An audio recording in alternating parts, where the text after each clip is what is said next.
97.3 ESPN presents The Sports Bash with Mike Gill. It's time for Football at 4 with Geoff Mosher, powered by the Inside the Birds podcast. I love coaching this football team. I love coaching those players in there. Now, live from inside the Matt Black Kia Studios, it's Football at 4. And Football at 4 is powered by the Inside the Birds podcast.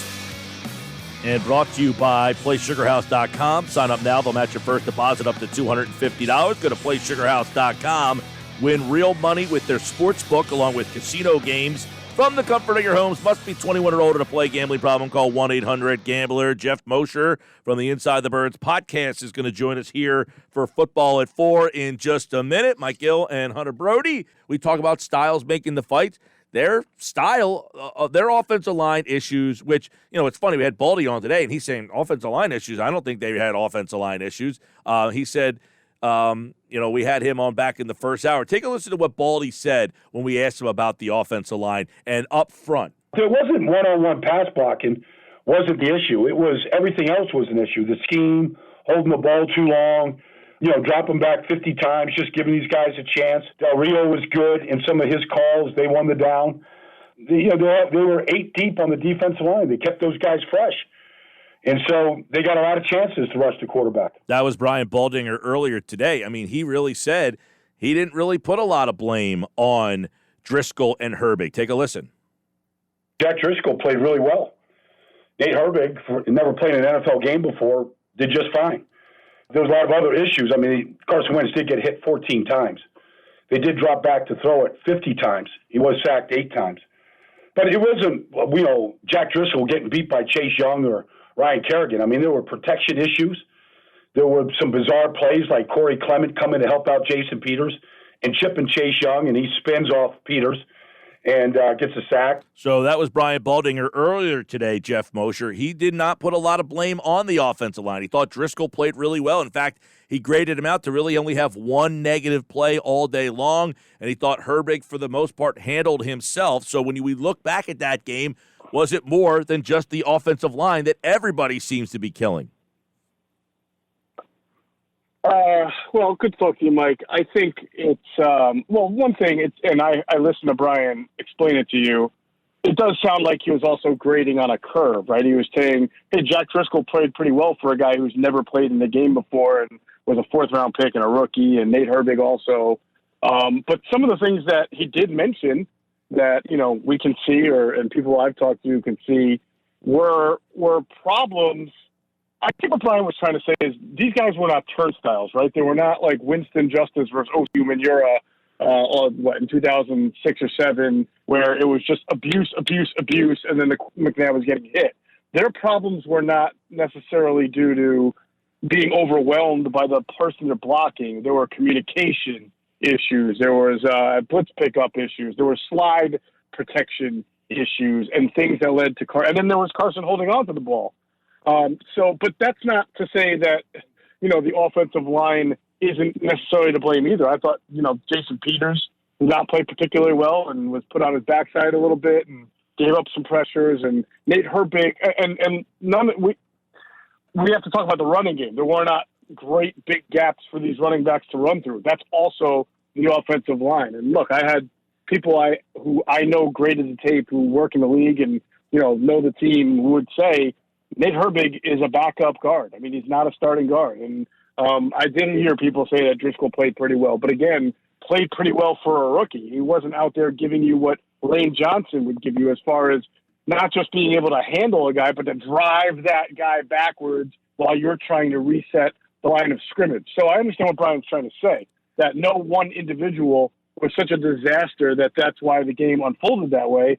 But at the end of the day, when you look at the totality, the offensive line did not do its job on a lot of significant plays, and neither did Carson Wentz, and it went hand in hand. Well, who do you blame in that situation? Because some of it is, look, when Brandon Brooks goes down, Andre Dillard goes down, Lane Johnson goes down, this is just the nature of the beast. You're not supposed to have that many skilled linemen on your team. But at the same time, I could argue that Brandon Brooks was so long ago. Andre Dillard was long enough ago where you could have made an adjustment. You bring in Glenn. does this go on the roster, or is this just the roster construction that is by Howie and the front office, or is that just the nature of this is what happens when you're so deep in your depth? Yeah, that's a great question, Hunter. And I'll say who I don't blame first is the players themselves, Herbig and Driscoll. I think they gave the best effort that they could give under the circumstances. I'm talking about two guys playing in their first ever NFL game, lining up against the Washington defensive front that has some really good players. So I think for the right guard issue, I think you can put it on Doug and Howie. So why Howie? Well, Howie just signed yesterday a pretty decent veteran offensive guard, Jamon Brown, from the Bears practice squad. He had been with Atlanta last year, started like 10 games. He's been a starter in the league before, I think 47 starts.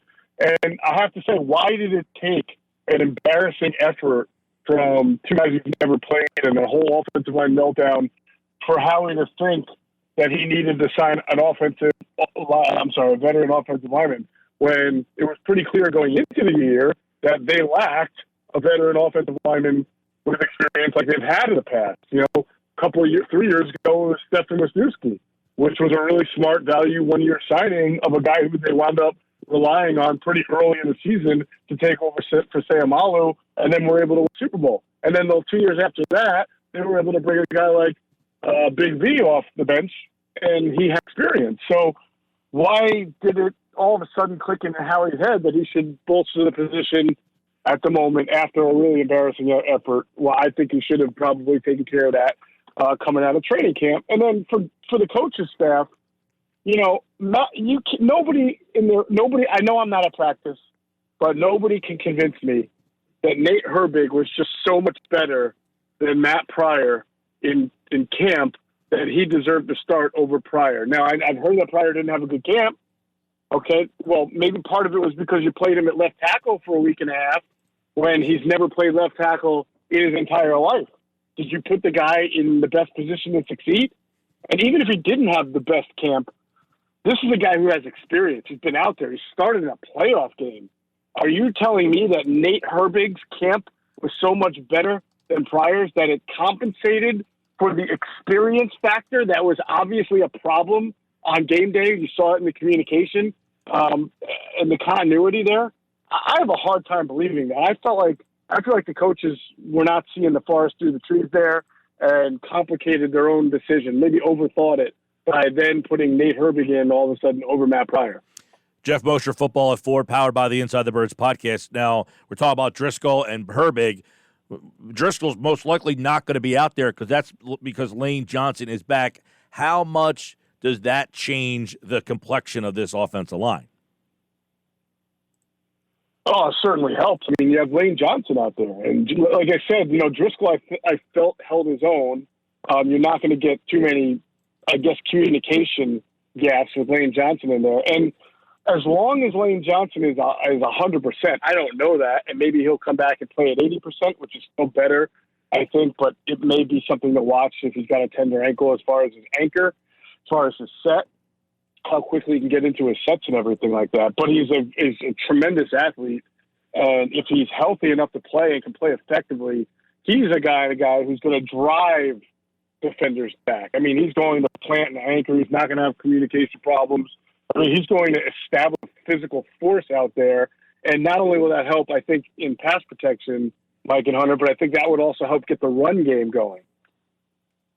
Do you think that there was a little bit of this Eagles organization that looked at the week one matchup and went, we could probably deal without Miles Sanders and without Lane Johnson? Sort of like if the competition was stronger week one, if they were playing the New Orleans Saints, maybe they would have went in a different direction when it came to the lineup? I don't suspect that for Lane. I think Lane probably tested it before the game and decided he just wasn't able to go. But I think for Miles Sanders, it's a medical decision. Adam and I talked about it on the podcast. Adam said if the medical people don't get the right numbers and calculations and everything in all of their reports, they'll recommend holding him back, even though he did have a very good week of practice. But, you're up 17-0 or 24-7, and you've got Deshaun Jackson on the bench. You're saying you're trying to be aggressive and score points, but then you're also saying you're not trying to be you're not trying to ride Deshaun too much. I don't know. It felt like maybe they thought up 24/7 they didn't need Deshaun's presence, and then they did stick him back in the game in the second half. Was it too late at that point? I mean, I think it's a fair question if they thought that they had the game won over Washington after the first 25, 30 minutes. All right, Geoff Mosher, a lot going on today, too, that in the injury front, we got Miles Sanders back full, Lane Johnson back full, Derek Barnett back full. And, I mean, at this point, I don't know what to think of Barnett.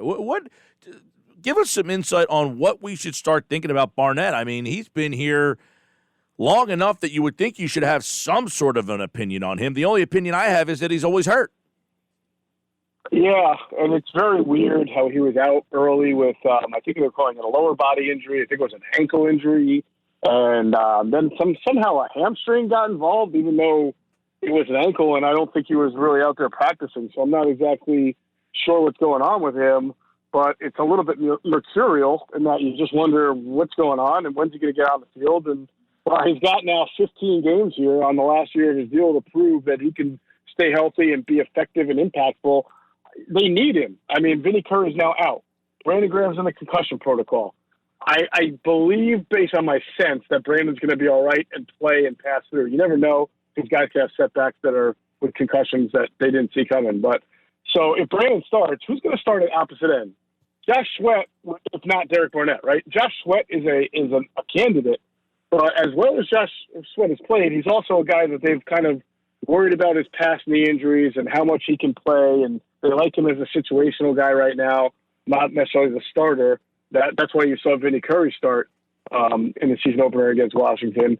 So if Barnett can't play, you've got Graham and who to start opposite Brandon? It would be, I guess, it would have to be Josh Sweat. But who else is rotating in and out? You got Jannard Avery and Casey Toohill. These guys are not necessarily full-time, large snap type players. One of them's a rookie who's inactive. So you kind of look at this cutting of Sharif Miller and wonder if that was the smartest move. Looking at the rest of this Wednesday injury report, it looks like Deshaun Jackson was rested and did not participate. And we also heard Doug Peterson talk about, to an extent, load management. Do you think it's maybe going too far with this? Well, I mean, you can understand it at Deshaun's age and what happened last year, that they want to keep him healthy. I do, as I understand it, was load management today, that it was not injury related. So that's good. But yeah, you want him for the long haul, right? So I suppose limiting his snap. See, to me, Deshaun's never been the type of guy, because he blows past defenders and he plays the Z, so he doesn't get press coverage, that you really worry that he's going to, take a lot of hits he's not a running back. And when he catches the ball, he usually gets out of bounds or scores, right? He doesn't take a lot of hits off the middle. So I do question a little bit the idea of load management, but, these are things for sports science and folks like that, and I guess above my pay grade. Hey, what did you think about the way he answered the Jalen Hurts questions today? I mean, the fact that he wasn't active. For him to be active, does he need to be involved in the game plan? And he said no. And then why would you want three quarterbacks active? He says, well, I mean, why wouldn't you? I mean, nobody activates three quarterbacks, including him. So why would he want to? I mean, that seemed like he really didn't know what to say about Hurts. But is it not disappointing that Hurts was inactive? Your second and third round picks were both inactive. Well, I mean, some people will say, hey, you draft for the future, and that's absolutely true. I'm a big draft for the future guy, but also you have to be fair. I mean, you need high draft picks to contribute in a salary cap era, because you need cheap labor to get out there and make plays for you. It's only 1 week, but you're also asking a person, Mike, who was not a big fan of that pick in the second round and was also not a big fan of that pick in the third round. I mean, Adam and I have told everybody on the podcast ever since he was drafted that Davion Taylor at linebacker was going to be a long-term project and may not even see the field on defense for year one, because he just doesn't have a pedigree of playing like a stack linebacker position, a natural NFL linebacker position. Even in Colorado, he was off the line of scrimmage a lot and then in coverage. So on one hand, I'm not surprised. So I didn't expect him to be active, and I thought Jalen might, but I was also thinking he might not. And On the other hand, I know you do need some production out of your high picks, or else you waste 25% of a rookie contract. Right. Everybody thought it was such a great idea to draft Jalen Hurts. And I kept saying, well, even if you think he's a quarterback, he's not going to play quarterback year one. That means you have not one. You don't have that's a lot of contract. That's 25% of a rookie deal where you're not going to see the guy play. So that's where I stand with it. All right. No, and look, I was not against the pick, but I thought he'd be involved a lot more. He's being inactive. That doesn't look good in terms of taking a guy in the second round who doesn't help you out on game day. Speaking of helping you out, the wide receivers, did they help out Wentz, or was Wentz more at fault? Where do you look at Wentz's, problems with the wide receivers on Sunday? Yeah, it depends on the play. Like the interception that he threw that was intended for Jalen Reagor, that was an out route, not a comeback. It would have been very hard for a receiver to, when his momentum is taking toward the sideline, and then break up a pass that's thrown to inside. It was clearly thrown to the inside when it should have been thrown to the outside. So that's on Carson. The one, the Hightower, a little bit different. I believe the Hightower could have made a better effort in running his route the right way to prevent that interception. And also, right before halftime, when Carson overthrew what appeared to be Carson overthrowing Jalen Reagor as they were going for the jugular there, I was told that Jalen actually did not run his route with full throttle from start to finish. He was slow coming out of it because he didn't think the ball was coming to him. And then when he realized it, he accelerated. So if he had accelerated from start to finish and ran that route professionally, and this is a issue with rookie wide receivers a lot, but if he did that, he probably would have caught that ball and it wouldn't have been overthrown. So you can put that one on Jalen. All right, for more on that conversation, check out the Inside the Birds podcast. Of course, they power Football at 4 every day here on the Sports Bash. Adam Kaplan will be here tomorrow. And don't forget to check out Inside the Birds every Sunday for the pregame show. This week it'll be a 10 a.m. pregame. And, of course, Jeff and Adam along with Trey Thomas and Greg Cosell. So check that out. It is a Football at 4 Eagles midweek getting ready for the L.A. Rams. By the way, would you be happy if the Eagles had Jared Goff? No, I think they're still in good hands with Carson. That was a big I expect a bounce back from Carson Wentz. No, that was just I'm only sorry, because. guys. I'm sorry. I'm sorry. I got to run because I'm getting a call from my vet. I apologize. Have a great day. I'll get you guys soon. All right, there's Geoff Mosher. I know he was delayed because he was at the vet, so he's got to check in on the dog.